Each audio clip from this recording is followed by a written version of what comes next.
Hey there, guys. So, week 4, we're going to be working on a self-portrait and focusing on the cubist and how the cubist distorted space and trying to do that in Photoshop. It's not really quite the same experience as working on a canvas, but we'll see what we can do. This is something I worked on. I've got a couple hours into this, so this is sort of what I'm looking for. But it's really up to you. I want you to be creative. I want you to have fun, and I want you to use some skills that we've been working on for the last couple weeks, and that's using layers. And this will be outlined in content, but I want you to use layers.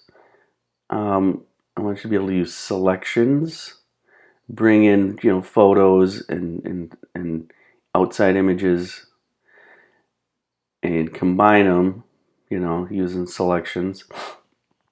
I might show some how you can use a mask, which can be a really powerful thing in Photoshop.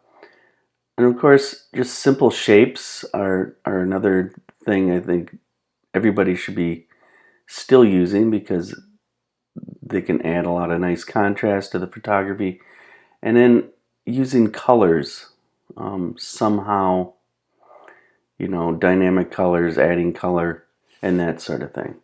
So this is how I'm going to start. I have one main photo here, and then I took another side view. So in one thing that happens in Cubism is multiple views from one viewpoint.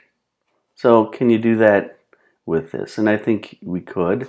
This has a side view, a front view, and then a nose from a stock image that I put in there. I also added an image that I found of fire. So I just been kind of having fun with this. All right, this is how I started, and I'll just keep these videos around 10 minutes, and I'll have a few of them, just enough to get you started and show you a few things. All right, so this image here is from week 1, and I just took it and started working with it. And I'm going to image size. I just, like always, don't want you to be using huge files that are hard for me to load when I'm looking at them and grading them. If I have to look at 20 something images and they're all 50 megabytes or more, it gets to be a little, slows things down.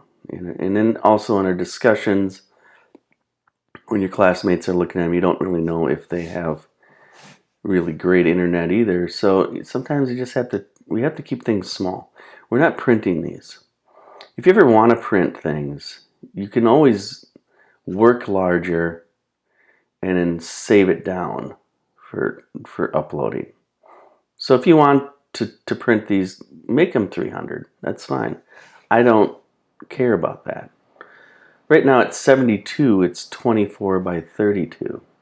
Now remember how you do this is you select resample, right? And if I were to change this to 10 inches, it preserves that 72. But I think I'm going to go down to 8 inches. So it's 8 by 10 at 72. That makes a pretty reasonably sized document. So that's where I'm going to be here. All right, so on a Mac, I'm working on a Mac now. It's Option spacebar, or Command spacebar Option. Oops. And that will zoom out, and zoom in, it's Command spacebar. I don't know why it keeps doing that. and then to zoom in. On the PC, it is, I believe, Alt plus and minus on the top. Just to, I think zooming in and out without going up to here, the main menu is helpful, making things a little faster. So right now I'm stuck on this paintbrush. I'm gonna go up here and hit the selection tool so I don't have that bothering me. So I'm gonna start by renaming this background original, because this isn't gonna end up being part of the photo, because I'm gonna end up cutting pieces. And that's how I'm going to start this this video exercise. I'm just going to show you making selections on your piece. I'm going to move my Windows computer closer so I can look at the keyboard and do quick keys for this too. So I want to try to get everybody to learn some of the shortcuts, keyboard shortcuts.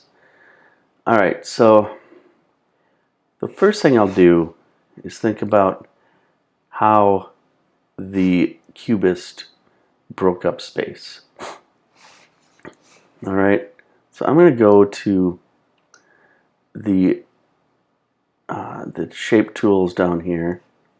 I'm just going to start with a simple rectangle. So what if I took this and made a marquee or a shape right around here? No, let's not do that. Let's try to stay within the face here. All right, so now remember, when I draw that rectangle, I have to rasterize this. All right, oops. Keep forgetting. Now I'm going to be up on the Mac. I mean, the easiest place to go to rasterize this is under Image. Oh no, it's under Layer. Sorry. And then you say rasterize shape. That way I can work with it. I know it's a big blue block. It doesn't matter. I'm going to use it as a selection, so it doesn't really matter. It filled it blue, right? You could use, and the reason why I didn't use the marquee tool is because I want to take and use, this is another tool I want people to be using. I'm going to write that down. So I write that in my notes. So that's transform. Pretty simple little tool that can do a lot. And you can do things like scale. All right? Scale and skew. So I'm going to just take and distort this one like that.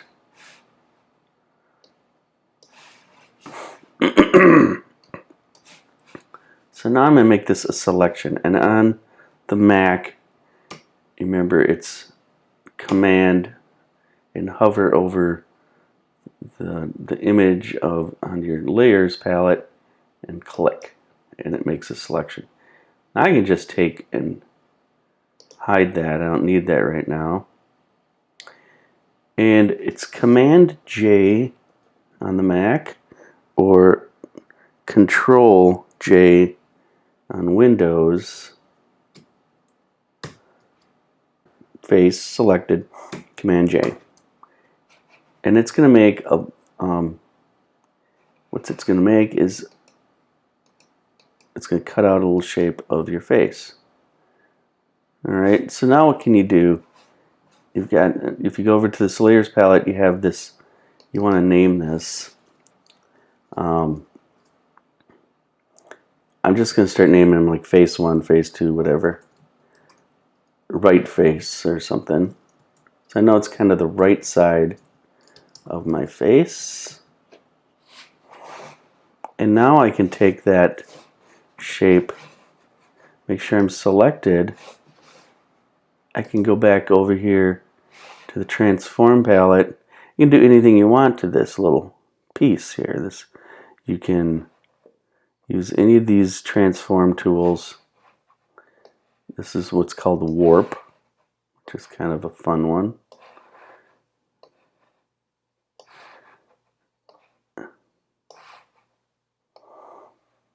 You start distorting that little shape. And eventually what I'm going to do, and you'll see, I'm not going to probably get this whole image done, but you'll see some little things you can do. Eventually I'll just get rid of this shape in the back, and I'll have this one. Alright, so right now I'm not going to start, I'm just going to work with the photography part, and then you can start adding elements and just have as much fun as you can. Let's do one more selection. This time I'm going to use the pen tool and well, here, we'll use the pen tool eventually, but this is another one I think is good. So this direct selection tool, this is new in this version of Photoshop. So you got quick selection right here. I'm going to make sure that this layer is selected the original. And you're going to try to, so if you run it over kind of like it's a paintbrush tool, it's a little,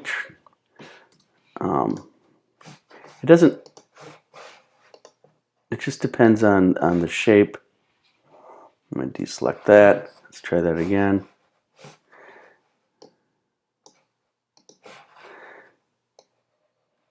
Kind of make sure you stay within your shape.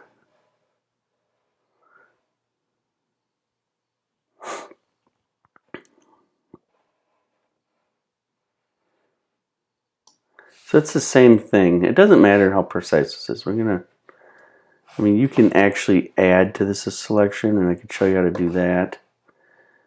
But I'm just showing that selection tool can be kind of fun. I'm going to do the Command J to copy that layer part, and now I have that part of my head.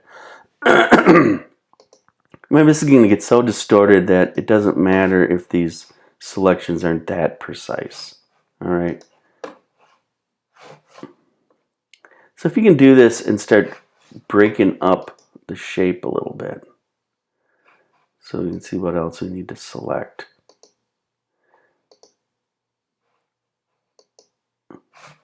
Maybe this lower part where the shirt is and the shoulders. One thing you could do here, let's go over to the paint, is maybe you block this off so it's really square looking. I'm just going to do a simple kind of drawn thing, and it doesn't matter, you can go outside the boundaries if you're just doing a selection. It doesn't have to be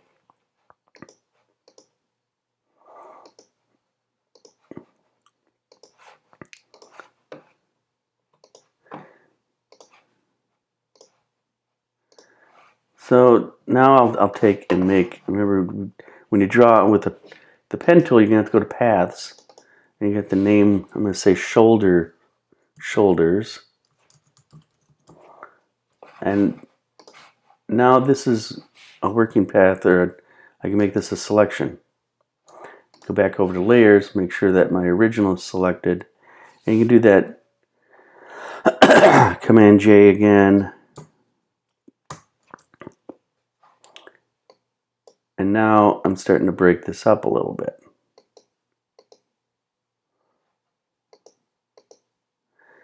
Okay, now here's, okay, that's my head. Let's do a quick little mask. Masks are really handy because they don't permanently change your layer. You can make a mask and you can fill it and change it. If you don't like it, you can just get rid of the mask and it doesn't wreck your layer. So I'm going to do the same thing. I'm going to make a kind of a shape that is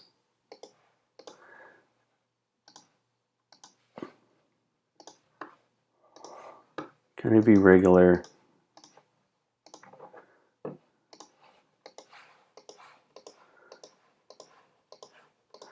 this is just for the purpose of showing you how to make a mask, okay?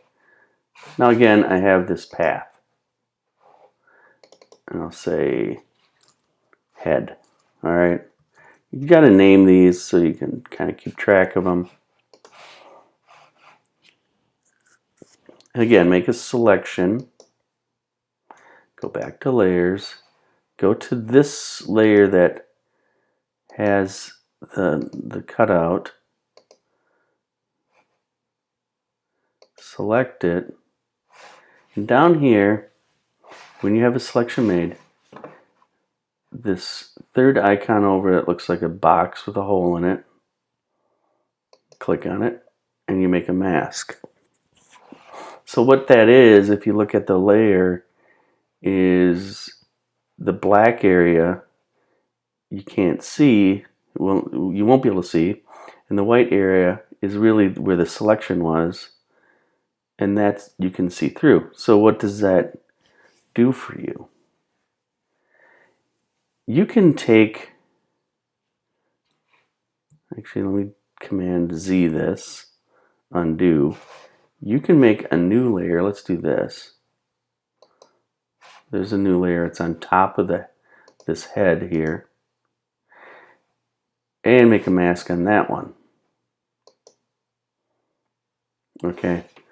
So now whatever I paint in on this layer, it's going to be on top of this layer. All right. So I could take the paintbrush tool. Just keep using that one for some reason. I'll do that in the next video. I'm going to show it. I want to break it up a little bit. But remember, you can go and take the side dropper tool, go out onto a browser, find a painting or something like that, and lift some colors from somewhere. I'm going into the swatches because there's a bunch of nice colors here. I'm just going to use a red, okay?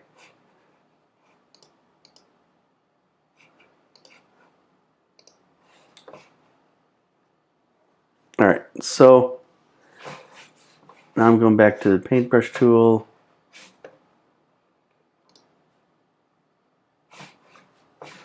And I have this selected. So if I start painting on this layer,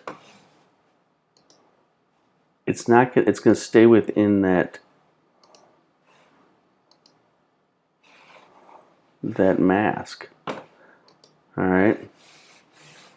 And now what you can do with that is apply some layer effects, which are pretty simple up here. You got this.